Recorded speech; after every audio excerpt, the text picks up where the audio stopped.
Well, hello there.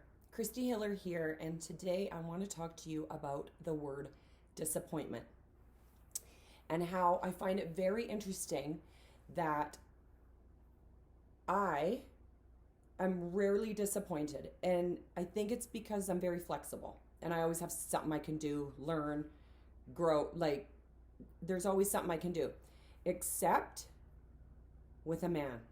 I'll tell you what, I can let my friends disappoint me. You have plans and then they change their mind, or somebody's running late like an hour. I'm like, no problem.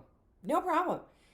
If a dude tries to do that to me, I get so pissy inside. I don't know what this is. So I thought disappointment would be a good topic to talk about because I think it's so interesting how the who disappoints you really can matter. So here's the definition of disappointment, okay?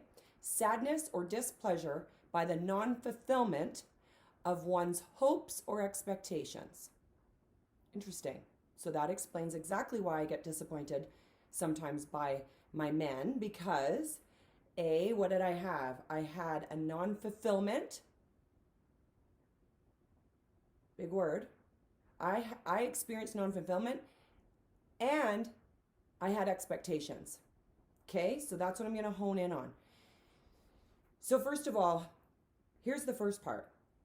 If we expect our happiness, our comfort, our pleasure, our fulfillment to come from anything outside of us, you're doomed. This is what I've learned in my 20 years of my self-discovery journey. Now I can help you. Second, if you have an expectation of another, you probably will also be doomed. So here's the point, right? If you think if this would change, fill in the blank, this situation, this job, this lover, this whatever outside of you, if this would change, then I'd feel better. So, right, when I get the money, when I lose the weight, I mean, people do it all the time, then I'll feel better. Pay attention to that. I'm not going to make you wrong if you think that, but pay attention if you ever hear yourself or if they would only. That's an inner nudge to say, ooh, pay attention, you're giving your control away. The second part is, your expectations. You got to look at that. Now, I will always encourage people to have expectations of themselves because I think that is what enables us to be better tomorrow than we are today. I think we do have to have a level of expectation of ourselves. Just be very careful they're not your parents' expectations, your partner's expectation. Make sure they come from you.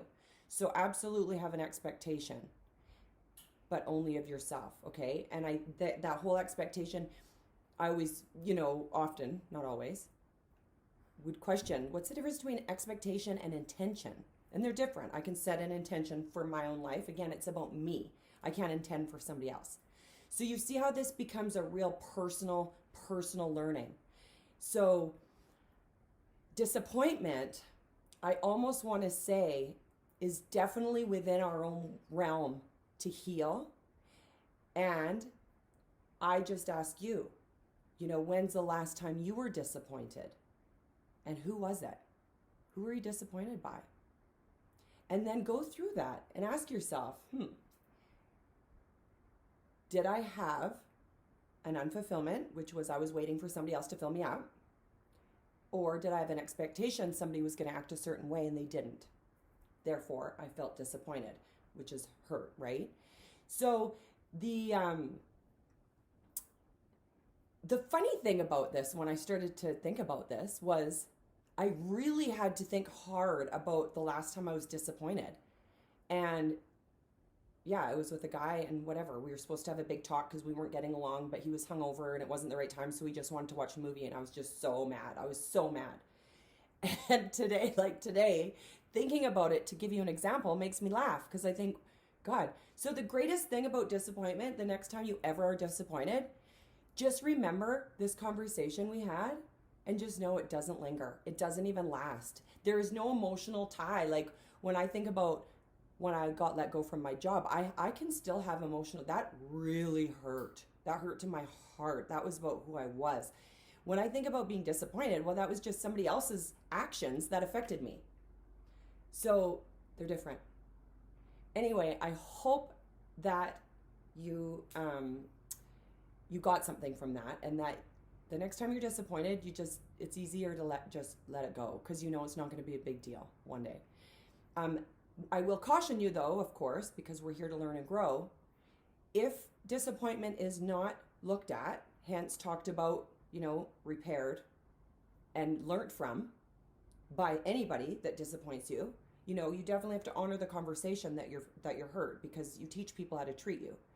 And if it is important that people show up on time, it's important that you have the conversation, for example. Because if it's not handled and worked through, that is what can build into resentment. And that is what we all know wrecks relationships over time. So I hope that helped you. And bye for now. Take great care.